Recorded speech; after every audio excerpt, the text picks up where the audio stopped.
Hi friends, Tamil cinema நடிகர்கள் படத்துக்காக வாங்குற சம்பளத்தை வச்சு ரகசியமாக பிஸ்னஸ் பண்ணிட்டு இருக்காங்க. அப்படி ரகசியமாக பிஸ்னஸ் பண்ணுற ஒரு 3 நடிகர்களை இந்த வீடியோவில் பார்க்கலாம். அதுக்கு முன்னாடி நம்ம சேனலை சப்ஸ்கிரைப் பண்ணாமல் இருந்தால் சப்ஸ்கிரைப் பண்ணிக்கோங்க.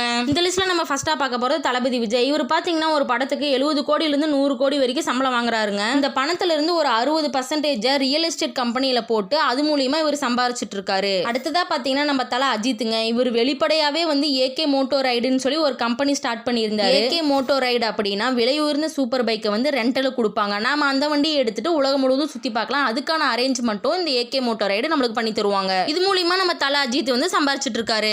அது மட்டும் இல்லாம ரகசியமாவும் ஒரு பிசினஸ் பண்ணிட்டு இருக்காருங்க. நம்ம லைகா ப்ரொடக்ஷன் கூட இவருக்கு ஒரு ஷேர் இருக்கு. அது மூலியமாவும் அவர் சம்பாரிச்சிட்டு இருக்காருங்க. அடுத்ததா பாத்தீங்கன்னா சூர்யா. இவர் 2D entertainment potential studio dream மாரிய ஸ்டுடியோ கிரீன் சொல்லி இந்த கம்பெனி மூலியமா சம்பாதிக்கிறாரு. நமக்கு எல்லாத்துக்கும் நல்லாவே தெரியுங்க. இதையும் தாண்டி ஹீரோ டாக்கீஸ் அப்படிங்கிற ஒரு ஓடிடி பிளாட்ஃபார்ம்ல சூர்யா ஒரு பெரிய அமௌண்ட்டை இன்வெஸ்ட் பண்ணி அது மூலியமா சம்பாரிச்சிட்டு இருக்காரு. இந்த ஹீரோ டாக்கீஸ் ஓடிடி பிளாட்ஃபார்ம் பாத்தீங்கன்னா ஒன்லி ஃபாரின் கண்ட்ரிக்கு மட்டும்தாங்க. நம்ம இந்தியால எல்லாம் இது கிடையாதுங்க. இந்த வீடியோ உங்களுக்கு பிடிச்சிருந்துச்சுன்னா வீடியோக்கு ஒரு லைக் பண்ணிட்டு இது வரைக்கும் நம்ம சேனலை சப்ஸ்கிரைப் பண்ணாம இருந்தா சப்ஸ்கிரைப் பண்ணிட்டு பக்கத்துல இருக்க பெல் ஐக்கான டமால்னு தட்டிட்டு போங்க ஃப்ரெண்ட்ஸ். டாடா.